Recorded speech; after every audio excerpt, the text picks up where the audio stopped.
अस्सलामुअलैकुम दोस्तों। आज हम जिस टॉपिक पर बात करेंगे वो है हमारी एजुकेशन। पाकिस्तान में एजुकेशन से रिलेटेड बहुत से चैलेंजेस हैं और हम एजुकेशन में दुनिया के बहुत से मुल्कों से बहुत पीछे हैं। इन सब पर थोड़ा बहुत बात करने के लिए आज हमारे साथ खुद एक स्टूडेंट मौजूद हैं। तो आइए हम उनसे पूछते हैं कि उनकी एजुकेशन के बारे में क्या राय है।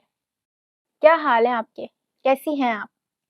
शुक्रिया, आपने हमसे हमारा हाल भी पूछा, वरना हमसे तो सिर्फ हमारा रिजल्ट पूछा जाता है और उसी बिना पर हमारी काबिलियत को जज किया जाता है। ये बताएं, पाकिस्तान के एजुकेशन के बारे में आपका क्या ख्याल है?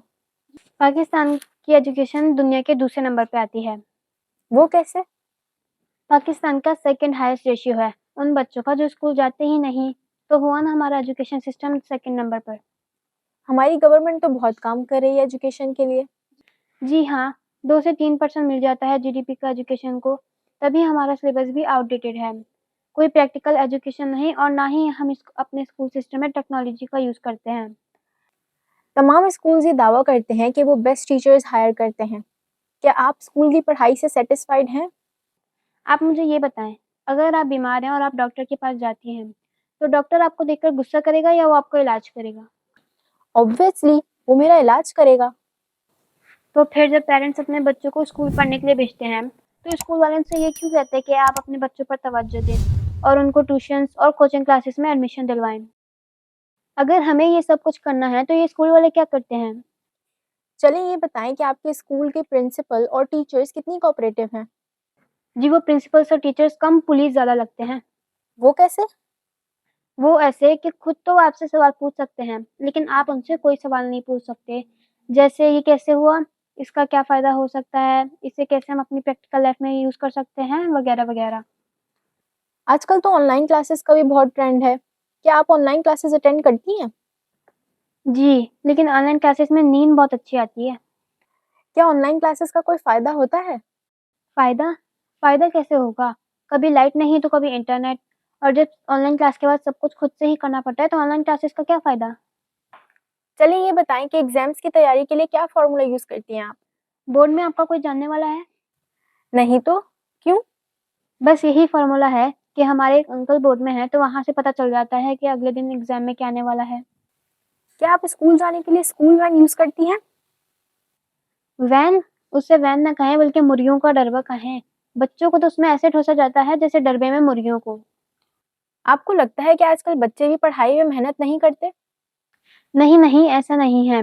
जब एक उस्ताद सारे सब्जेक्ट्स नहीं पढ़ा सकता, तो बच्चों से ये क्यों एक्सपेक्ट करते हैं कि वो सारे सब्जेक्ट्स में आउट क्लास हो।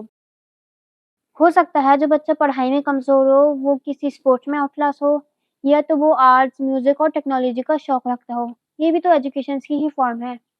तालीम का मकसद तो हमें एक अच्छी और कामयाब कौम बनाना और एक बाशऊर इंसान बनाना है, जो हमारे मुआशरे के लिए फ़ायदेमंद साबित हो सके। ऐसे तालीम से क्या फ़ायदा हासिल हो सकता है, जहाँ ये कॉन्सेप्ट हो कि अगर स्कूल से महँगी-महँगी बुक्स और यूनिफ़ॉर्म ना खरीदा, तो आपका बच्चा किसी सूरत में पढ़ ही नहीं सकता। स्कूल में बच्चों को काबिल बनाना नहीं, बल्कि बिज़नेस करना मकसद होता है। क्या आपको लगता है कि एक इंसान जो हमारे इस एजुकेशन सिस्टम से पढ़कर निकला है, वो मुआशरे के लिए कोई करामत फ़र्द साबित हो सकता है? करामत? करामत तो नहीं, लेकिन फर्माबरदार ज़रूर साबित हो सकता है। वो कैसे? क्योंकि हमारे इस पूरे एजुकेशन सिस्टम में सिखाया ही यही जाता है कि सवाल नहीं करना बस, and okay, okay and yes sir, yes sir करते रहना है, ताकि एक अच्छे वर्कर या मुलाज़िम बन सकें। क्या वाक़ई ऐसा है? जी हाँ, ऐसा ही है। पाकिस्तान के एजुकेशन सिस्टम में जीनियस तो कभी पैदा नहीं हो सकते। हाँ, रोबोट ज़रूर बन रहे हैं कि जो कहा जाए बस वो ही करो। पाकिस्तान में भी बहुत से अच्छे स्कूल्स, कॉलेजेस और यूनिवर्सिटीज़ हैं, जहाँ से पढ़कर बहुत से स्टूडेंट्स कामयाब इंसान बने हैं। अरे ये लोग कामयाब इंसान नहीं, बल्कि सिर्फ़ बेवकूफ़ बनाते हैं। जो लोग कामयाब हैं, वो या तो अपनी मेहनत से आगे बढ़े हैं, या उन्होंने मुल्क से बाहर जाकर कुछ सीखा है। वरना हमारे यहाँ तो बहुत से डिग्री होल्डर्स भी अंडे वाला बर्गर या गोला गंडा बेच रहे हैं। हमें बच्चों की सलाहियत बढ़ाने के लिए क्या करना चाहिए? इस सिस्टम में बच्चों की सलाहियत कैसे बढ़ सकती है? जैसे कौम को रोटी, पानी और बिजली के चक्कर में उलझाया हुआ है, वैसे ही बच्चों को इस रट्टा एजुकेशन सिस्टम ने इतना स्ट्रेसफुल रखा हुआ है कि उनके पास इतना भी टाइम नहीं होता कि वो अपने कंप्यूटर जैसे दिमाग को यूज़ कर सकें और कुछ क्रिएटिव करें। अच्छा ये बताएं, बड़े होकर क्या बनेंगी आप? वही जो दुनिया फैसला करेगी। दुनिया फैसला करेगी? क्या मतलब? बच्चों पर तो बचपन से ही प्रेशर डाल दिया जाता है कि अगर लड़का है तो इंजीनियर बनेगा और लड़की है तो डॉक्टर, और ये सब बनना भी किसी-किसी के नसीब में ही होता है। चलिए, बहुत शुक्रिया आपका हमारे साथ इस पॉडकास्ट में शिरकत करने का। आपका भी शुक्रिया। जी तो नाज़रीन, आपने सुना ही होगा कि पाकिस्तान एक नाजुक मोड़ पे खड़ा है और ये नाजुक मोड़ उसी वक्त खत्म हो सकता है जब हम अपने इस एजुकेशन के मसले को सीरियस लेना शुरू करेंगे। पाकिस्तान में जॉब करने वालों की नहीं, बल्कि जॉब देने वालों की ज़रूरत है और इसके लिए हमें अपने बच्चों के ब्रेन को प्रेशर कुकर नहीं, बल्कि आइडियाज़ की फैक्ट्री बनाना है। हर बच्चा अपने-अपने स्टाइल में स्पेशल होता है और हर बच्चे की अपनी-अपनी क्रिएटिविटी होती है और यही बच्चे हमारी कौम का फ्यूचर हैं। लेकिन क्या हमें इस कौम के फ्यूचर की फ़िक्र है?